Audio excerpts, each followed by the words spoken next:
Virginie me regarde et me dit « Maman est morte, on a besoin de toi ». Vous écoutez Histoire vraie, les notaires vous racontent. Je suis Caroline Nogueras. Emmanuel Porc, j'ai 50 ans et je suis notaire à la résidence de Dozulé depuis 2007.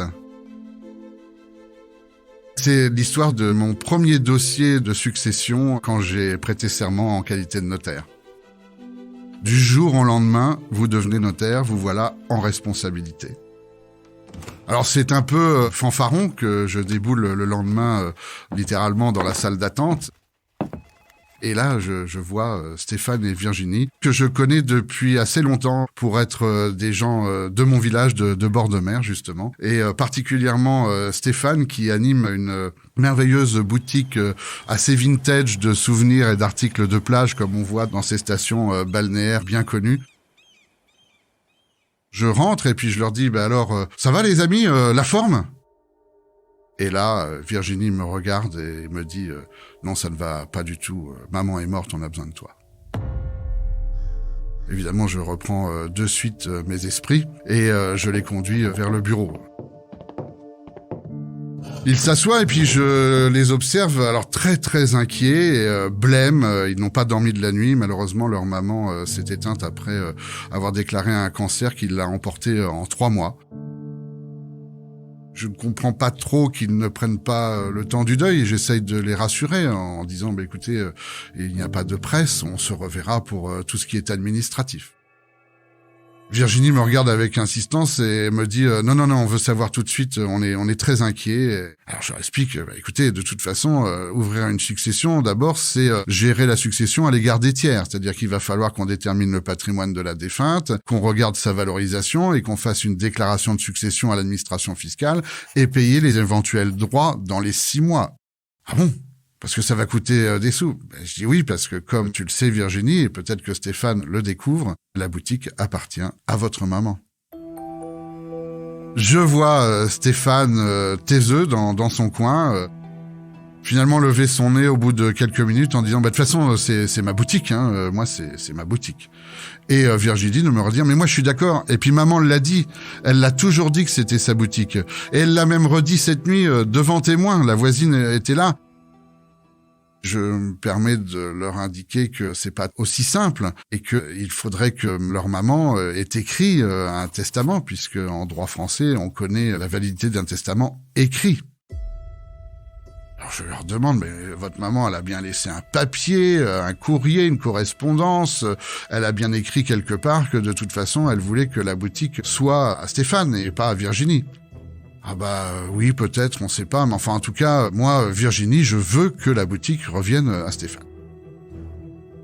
Le drame, c'est que cette boutique, qui est sur un secteur très prisé de la côte normande et qui forcément au niveau des murs a une grosse valeur, et par ailleurs, je vois qu'il n'y a pas de liquidité, il n'y a pas de trésorerie. Malheureusement, la maman était locataire et elle n'avait pas beaucoup d'économies. Donc je m'aperçois bien que, ils vont payer des droits de succession, que les économies de la maman sont peut-être pas assez importants, et qu'en plus, Stéphane n'aura jamais les moyens de racheter la part indivise de moitié de sa sœur Virginie avec ses économies. Finalement, le risque, c'est de devoir vendre la boutique et que Stéphane se retrouve sans emploi alors que la maman avait voulu toujours le protéger depuis le décès du papa. Je les retrouve une semaine plus tard. Je leur avais demandé de bien vouloir faire un inventaire, justement pour avoir une valorisation des mobiliers plutôt qu'un forfait, puisque vous savez que si on ne fait pas d'inventaire, il faut mettre un forfait de 5% de mobilier dans la déclaration de succession, et on alourdit évidemment les droits de succession compte tenu de la valorisation des meubles à notre époque qui n'est pas celle du 19e siècle. J'entre dans la maison de la défunte et je laisse mon commissaire-priseur commencer à inventorier l'ensemble des mobiliers et je m'assois à la table où Virginie et Stéphane sont présents et Virginie me pousse un tas de papiers et elle me regarde et me fait « Je n'ai rien trouvé ».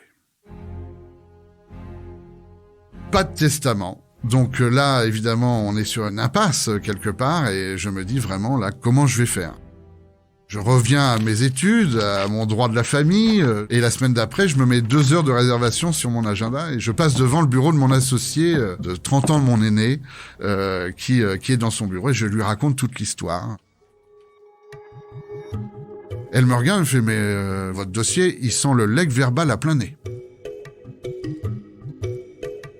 Je découvre une fameuse technique notariale qui consiste à respecter finalement les obligations naturelles sans qu'elles soient écrites.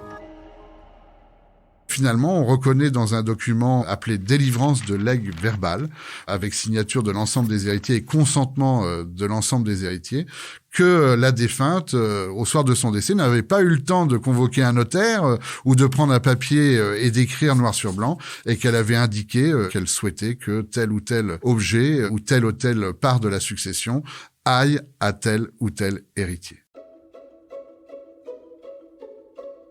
Donc voilà, c'est la solution que l'on trouve. Virginie et Stéphane étaient les premiers témoins, mais la voisine aussi, la veille, avait été présente pour indiquer que, oui, elle avait entendu plusieurs fois la maman exprimer son souhait très clair que la boutique, même pour elle, c'était la boutique de Stéphane. Stéphane obtient 2/3 de la boutique, puisqu'il n'y a pas grand-chose par ailleurs dans la succession, et elle, son tiers, se transforme en valeur, c'est-à-dire en indemnité, ce qu'on appelle une soulte, au terme d'un partage, et même elle consent à ce que cette soulte soit payée par atermoiement en mensualité, ce qui permet à Stéphane de garder sa boutique. Cette succession me rappelle toujours qu'il n'y a pas de succession compliquée en droit. Finalement, il n'y a que des mésententes paralysantes dans les familles. Si les familles s'entendent, si les familles, dès le départ, ont trouvé un consensus, eh bien, on trouve toujours une solution pour régler une succession délicate. Merci, chers auditeurs, d'avoir écouté cet épisode et d'avoir écouté la saison 3 de Histoire vraie, les notaires vous racontent. On espère qu'elle vous a plu. N'hésitez pas à parler de ce podcast autour de vous.